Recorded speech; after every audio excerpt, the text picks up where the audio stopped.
welcome back to another Film Geek video. Today I'm doing something kind of different. I'm doing a ranking video of all of the Transformers movies. This is including the animated film also that came out in 1986. I have really enjoyed these movies over the years. Well, I shouldn't say really enjoyed. Like I've said before, there are some of these movies I don't care for too much. But on a whole, the Transformers films have been guilty pleasures of mine since I was 11 years old. Now, I go back to the old cartoon days in 1985, 83. I'm not exactly sure. I can't remember for the life of me when Transformers first hit the TV airwaves and when the toys hit the shelves and all. So it's blurry in my mind. All I remember was I was a kid and the idea of robots that turn into cars, airplanes, what have you, really intrigued me. The only problem with Transformers was they were kind of pricey. I remember that when I was a kid. I didn't have a lot of Transformers. I mostly just enjoyed watching the TV show a lot. I would race home from school to watch it whenever I got a chance, but I didn't have a lot of the Transformers because, like I said, they were pricey. They were what we would call Christmas gifts, not something that you would see in a birthday or something like that. This was definitely the high-end Christmas gift kind of toy. Now, I did have something else, and that was a lot of GoBots. And a lot of people give GoBots a lot of shit because they're like, oh, that's just the poor man's Transformers. And yeah, it is the poor man's Transformers. Fuck you, man. So anyways, enough about my childhood and the toys that I really enjoyed. It is time to go ahead and start ranking these movies. And I'm going to do this in a little different way. I like to rank them from best to worst because everybody, they know. I feel like people are more intrigued by what your least favorite film in a franchise is than your favorite film. So I don't know. That just seems to be me. So I'm going to go from best to worst in the franchise. So enough of me jibber jabbering your ear off right now. It's time for me to get over to the internets, that series of tubes that's connected by magic, so we can go ahead and rank these videos. Okay guys, welcome back and welcome to the fancy world of the internet so we can do this ranking video. Alright, let's get this party started. So the number one film that I'm going to throw in on here, oh, I forgot, I want to throw this out really quickly. This is completely based off of my personal opinion. This is not based off of any kind of Metacritic score, Rotten Tomatoes, IMDb, anything of that sort. These are just the films that I enjoy the most and the not so most, okay? Alright, just opinions. And you know what? When I'm done with this, why don't you leave your opinions down in the comments section. Let me know your rankings of the Transformer films, or if you don't even give a shit and you don't like the Transformers films. I understand. It's okay. Alright, so let's get this party started with the rankings. So in the number one position, I'm just going to go ahead and go with the good old 1986 classic cartoon from my childhood. Yes, I am going to, take an easy one on this. This is, in my opinion, at least, the only connection I have to the old Transformers that I grew up with. This film, or this animated film, is not connected to anything else in the Michael Bay universe or anything. It is just one long advertisement for toys. That is exactly what it is. This movie, when I was a kid, I did not really like it as much as I like it now, alright? I was a little pissed off because the very beginning of this film, like, all of my favorite characters are just slaughtered. And I mean not just the good guys. The bad guys get killed too. Now granted, Megatron comes back as Galvatron. I think that's right. Anyways, he comes back as Galvatron, but it's not Megatron, but it is Megatron. Whatever. Basically what happened, Hasbro wanted to sell new toys, but they didn't want the old toys clogging up the market. So they told the people who were making this film, just kill off all of the goddamn Transformers and put in new Transformers, new Optimus Prime, and this and that and this. And so, yeah, they did it. They killed off the Transformers in just an absolutely brutal fashion in this movie. Now, what pissed me off as a child actually makes me like this movie even more as an adult. There's something at this point about watching all of the Autobots of my childhood just getting wiped out that I'm kind of like, that was kind of badass right there.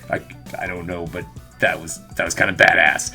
And then Optimus Prime's Last Stand. It was pretty badass. And later they bring him back in the TV series, and Hot Rod, or Rodimus Prime, goes back to being Hot Rod for a minute, but then he goes back. I forget how it all ends, to be perfectly honest. It was a long time ago.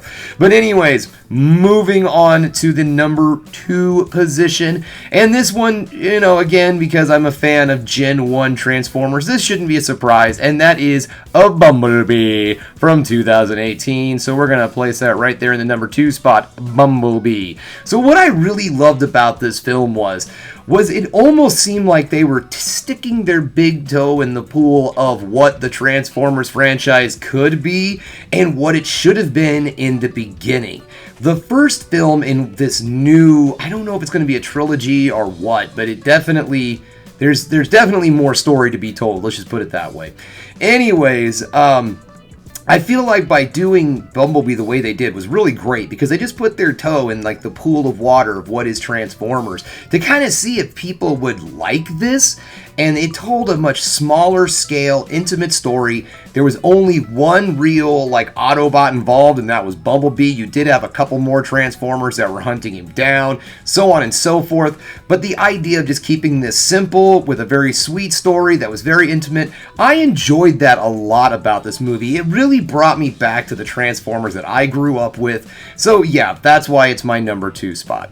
Moving in at number 3, well, I liked that one a lot, and I'm not going to spend much time on this because this is Transformers Rise of the Beast. Now, I just did a review on this film, and I'm not going to give you any spoilers on it. So if you want to check out my review on that, go right ahead. But let's just say I really enjoyed this movie. It was a really good time, a lot of fun. Yes, I have my issues with it. It's not a perfect film, so check out my review so you can get more information on that. So no need to spend any more time on Transformers Rise of the Beast because, yes, like I said, I liked it. It's my number 3. Moving on.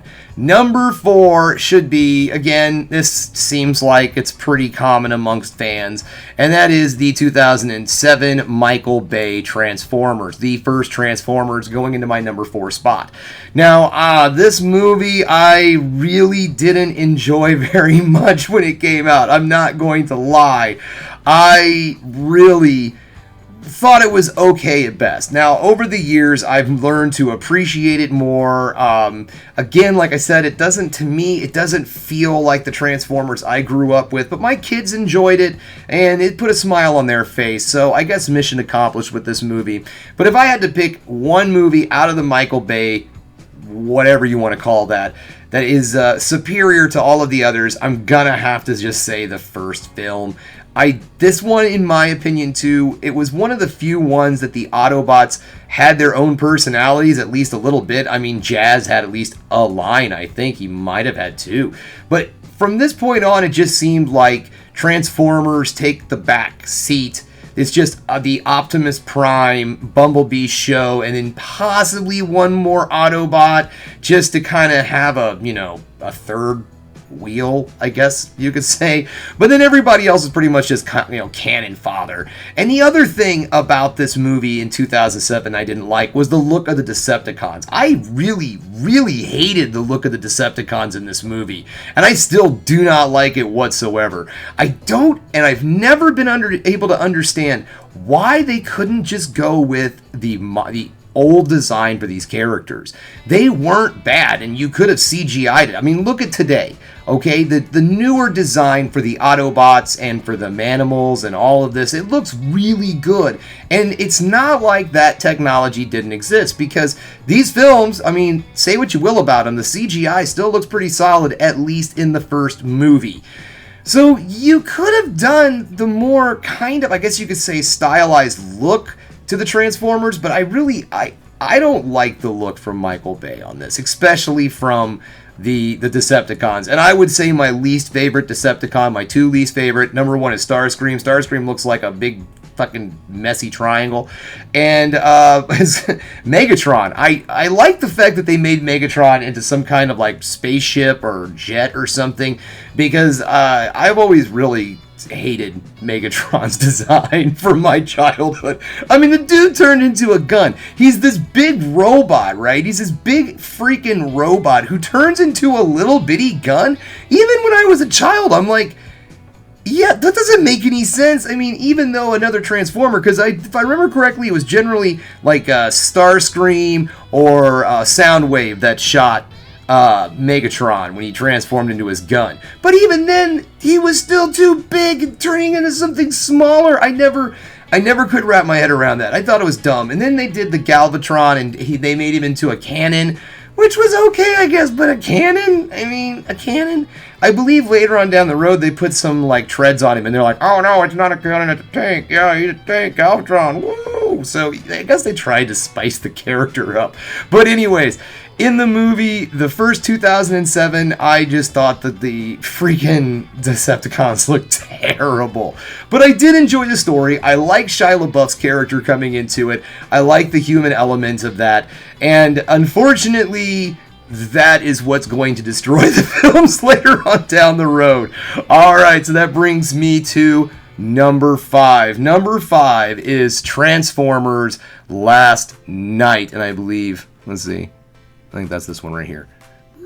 Okay, if it's not Last Night, I apologize. I'll move it around. It's kind of hard to tell with the little icons. Alright, so Transformers Last Night. I didn't hate this movie. I didn't necessarily like this movie, but of the Mark Wahlberg Transformer films, I liked this one more than the other, which, again, as you can see at the bottom down there on my rankings, we are getting to. Alright, so what did I like about this movie? It tried to kind of have its own vibe. It seemed like it was trying to bring the Transformers into something different. They were giving it a lot more history. They took the Transformers back to, like, King Arthur's court, which I thought was, I don't know, fucking weird, but at the same time, kind of cool. Just the idea that, like, these Transformers, like, helped out King Arthur and Merlin, and it was just kind of like, you know, a misunderstanding about the magic. Like, Merlin just basically, like, talks the Transformers into helping them. He's like, hey man, come on, the British are okay, please help us out. These people are attacking us, we need your help. And the Transformers are like, okay, fine, I'll help you out. And that's it. Like, it is so goofy. I mean, the whole concept of this film really was silly. This is a total just guilty pleasure film for me. It is not by any means a good film, but if it is on, like, I don't know, I see it show up on TV or something like that, and I happen to be folding laundry or something, I'm gonna turn on Transformers Last Night. And I don't know. I don't think, again, this is just one of those really bad movies that you like for no reason. Alright, so number 6. This one is going to surprise some people because I used to absolutely hate this Transformers movie. I thought, not only did I hate this Transformers movie, but I hated it as a movie in general and just wished it didn't exist. And that is Transformers Revenge of the Fallen. And I believe that one is this one right here. Boop, boop. Yes, Transformers Revenge of the Fallen. That is by far not a very good movie. That is a really bad movie. But it's not as bad as these others, the next two, in my opinion. Alright, what do I like about this movie? Not much. I guess the thing is that with this one, I have at least a little bit of a fond memory because I went to the theaters with my kids with this one. They really enjoyed it. I remember them just, like, laughing at all of the really terrible humor in this film. Like, I don't know what it is with Michael Bay films, but he really has just absolutely cringe humor. I mean, my God, that is throughout all of his movies. In the first Transformer movie, he has, you know, Bumblebee peeing on somebody. I mean, almost like lubricating somebody. Oh, Bumblebee, don't lubricate him. Oh, Optimus Prime, roll out. But, I mean, I swear, the humor in all of the Michael Bay ones are terrible, but in this one is where it really goes off the rails. The first film has moments that you're like, ugh. But with this movie, the second one, it goes off the rails, and this is where it all starts to fall to shit. I swear, this movie is the beginning of the end, okay? But it's not god-awful, and I think because of its cheesiness, I like it, and it actually doesn't have too bad of a story attached to it. It's not well executed by any means, and this whole thing is just kind of a muddled mess, but it has good bones, I guess you could say.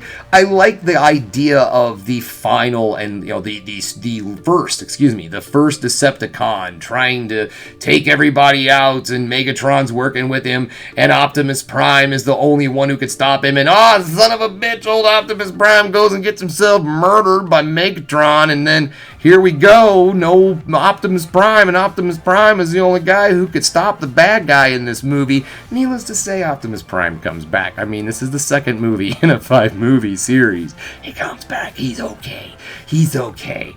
But goddamn, this movie was not very good, and this is where I start to dislike Shia LaBeouf's character. Now, he wasn't horribly god-awful. I can't remember the name of his buddy, his roommate that follows him around through the whole movie, but that guy, oh man, that guy was a pain in my ass. That brings me to my number 7. Number 7 is Transformers: Age of Extinction. Now, I really tussled with this one being my least favorite, and my main reason behind that is back when I was a kid, I absolutely loved the Dinobots, and I was fortunate enough for Christmas to get my hands on Grimlock. I had the T-Rex, and I was so excited to have that action figure or toy, whatever they are. And so when this movie, I heard about this, and I'm like, oh, no way, they're gonna bring in the freaking Dinobots? Let's do this, Dinobots. And then they didn't even get the right ones. I mean, it's not the right dinosaurs, let's just put it that way. Some of them are, yes, there's the T-Rex, but whatever. The Dinobots, first off, this movie is god-awful long. This film clocks in at 2 hours and 45 minutes. Yeah, you heard me. 2 hours and 45 minutes. 2 hours and 45 goddamn minutes for a Transformers movie. What the hell were they thinking on this one?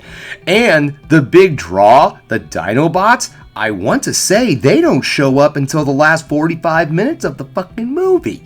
So you sit for close to 2 hours waiting to get a glimpse of Optimus Prime riding a dinosaur, because that's quite literally the only thing in this movie worth a fuck to watch is that. Oh, that and, Mark Wahlberg drinking Bud Light and throwing it on the ground for some reason. I don't know. But yeah, I guess that is just a Michael Bay thing. Just endless product placement in his movies. Mountain Dew machines turning into Transformers. Mark Wahlberg drinking the Bud Light. Whatever. Just whatever's going to get money for the movie, right? Just sell out corporate soul. Sell to the corporate entity. Give your soul, whatever. But, I mean, Michael Bay does that with almost all his movies. But god dang, this movie was bad. I really disliked this film, and a lot of geez, you don't make a movie where you're sitting there going, oh, the Dinobots, man, the Dinobots are going to be in this movie, and you market it, Dinobots, and then they show up for just the last bit of the film, and it's 2 hours and 45 goddamn minutes long. Michael Bay, I want my money back, Michael Bay. I want my money back, Michael Bay. Alright, so that leads us to the very final film, and if you know the series, then you already know what the final film is. My least favorite and most hated is number 8, Transformers: Dark Side of the Moon. I don't even know if this film, if this thing constitutes being a film. Sure, there's moving things going on the screen, and there's a lot of yelling, lots of yelling, but I don't know if there's an actual movie being made. There's just a lot of loud noises coming from everywhere. And I'm not just talking about explosions and guns and giant robots. I'm talking about Shia LaBeouf screaming throughout the entire film and taking his character that was a likable teenage kid into young adulthood, into this privileged little ass that spends most of his time whining about how I saved the world 2 times and no one's giving me squat.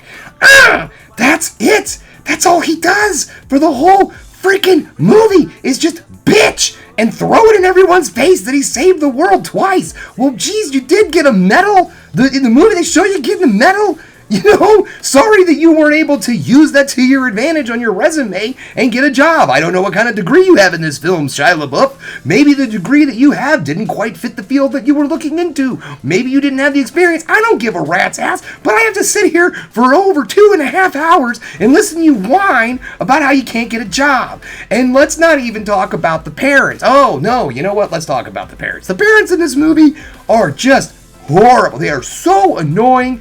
I don't know why they became comic relief, and I don't know why they were still relevant to the film series when the kid was grown and living on his own. I didn't like it. I don't know why, too, they had to give him a love interest, like why he had to have a girlfriend, and I understand that, Megan Fox had said, no, I don't want to do this movie. And so why did we just have to throw in some model with just all she does is stand in front of explosions with the deadpan look on her face? That's what her character does through the whole goddamn movie. I hate this movie, guys. I hate this movie so much. I want my money back, Michael Bay. Fool me once, shame on me. Fool me twice. You know, I don't know the rest of it, but it's a saying in Texas, and, you know where I'm going with that. Okay, so guys, that's it. This is my ranking of the Transformers series from best to worst, in my opinion. Yeah, that's it. Number 1 being the movie from 1986, on down to the movie that I wish would just burn,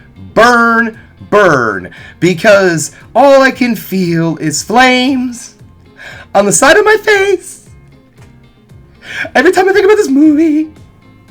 Flames! Well, okay, guys. That's all I have for you today. Thanks again for checking out The Film Geek. If you liked what you saw here today, go ahead and subscribe to the channel, ring that bell for notifications, and give me the old thumbs up so I know you like what you're seeing.